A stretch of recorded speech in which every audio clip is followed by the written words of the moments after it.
હમણે મેં પેપરમાં વાંચ્યું કે ગણપતિની મૂર્તિ 6 કરોડ રૂપિયાની બનાવી. કેટલાની? 6 કરોડની. હવે રૂપિયાથી જો ભગવાન ખરીદાતો હોત તો આપણા ઘરમાં આવત જ નહીં, આપણા ભાગમાં ના આવત. આવત કરોડપતિ જ લઈ જાત.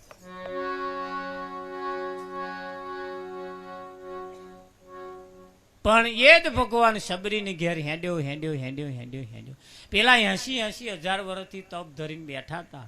કેટલાય વખતથી ઘર સંસાર છોડીને સંન્યાસી થઈ ગયા હતા અને રોમની વાટ જોઈને બેઠા હતા. એને ઘેર રોમ ના ગયો, પણ પેલી શબરીને ઘેર ગયો. ગયો ને.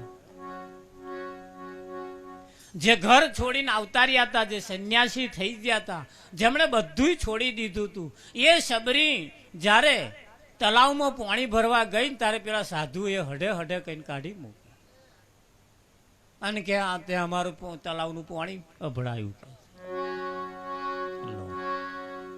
પેલા પાણી પીવાનું બંધ કરી દીધું. હવે બધું છોડ્યું હતું પણ આટલું ના છૂટ્યું. હવે આ જ્ઞાની કહેવા શું કહેવાનો? જ્ઞાની થાય ને બધું છૂટી જાય મહારાજ.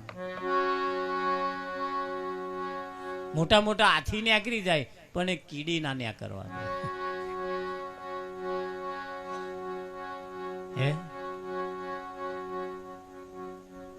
એટલે કહ્યું છે કે ભાઈ મોટી માયા હવ કોઈ તજે ઝીણી તજી ન જાય, ઝીણી ઝીણી પણ મય રહી જાય. અકર્મ સમજ્યા પછી કર્મ મટી જાય.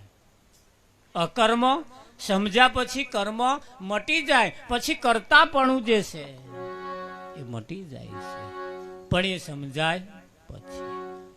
દાસોના દાસ ગુણ નટુરામ ગાય છે. સદગુરુની જો કરુણા દ્રષ્ટિ થાય, દિવ્ય દ્રષ્ટિ તો જાય થાય.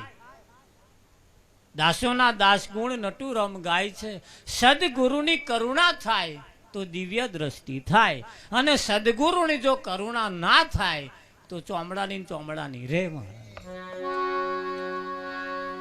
રેક ના રે. એટલે ભગવાનને રાજી કરતા મોર કોક સંતને રાજી કરવા. હા, ભગવાન રૂઠશે ને તો ચાલશે મહારાજ, પણ જો સંત કોક રૂઠ્યો રમેશ તો બહુ બગડ્યો. સમજી, ભગવાન કદાચ રૂઠે ને તો મનાઈ લેવાય, પણ એક સંતને મનાવાતા નથી. એને મનાવવો બહુ અઘરો છે. અને બને તો સુધી સંત ક્યારેય કોઈના ઉપર રૂઠતો નથી. હા,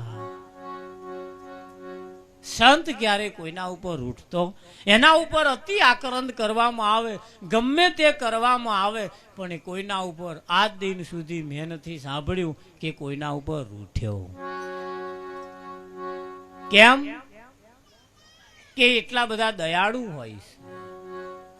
હા, એટલા બધા દયાળુ હોય છે. અને દયાળુ હોવું એ જરૂરી. દરેક વ્યક્તિએ દયાળુ બનવાની જરૂર છે. તુલસી દયા ન છોડીએ જબ તક ઘટમાં પ્રાણ. હા, એક નગર શેઠ હતા અને નગરમાં ફરવા માટે નીકળ્યા. એમાં કોઈ વેપારી બૂમો પાડતો હતો. ધોન રાખજો. વેપારી બૂમો પાડતો કે કોઈ ઉપાધિ લઈ લો, કોઈ ઉપાધિ લઈ લો, કોઈ ઉપાધિ લઈ લો. હવે હારું ઉપાધિ કોણ લે? ઉપાધિ લે કોઈ? આખા ગામમાં ફર્યા પણ કોઈએ ઉપાધિ ના લીધી. પેલા શેઠને એમ થયું હારું આની ઉપાધિ નહીં વેચાય તો ઘેર રોટલા શું ખવડાવશે પેલા. એટલે એને કહ્યું કે ભાઈ ઉપાધિ કોઈ ના લીધી કે કોઈ ના લીધી કે હારું તો લાય હું લઈ જાઉં. રમેશ ઉપાધિ લઈને ઘેર શેઠ ગયા, બોયણામાં જ લઈને પેઠા અને તરત ઘરમાંથી ધર્મ નીકળ્યો. નગર શેઠને કહ્યું શેઠ મને રજા આપો કે હું જઉં છું. કે કેમ? તો કે આ તમે ઉપાધિ લાયા એટલે નીકળી ગયો.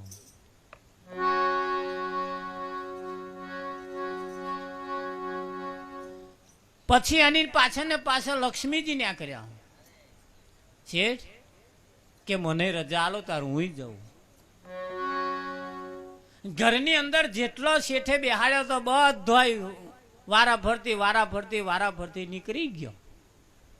છેલ્લામાં છેલ્લી દયા ન્યા કરી. દયા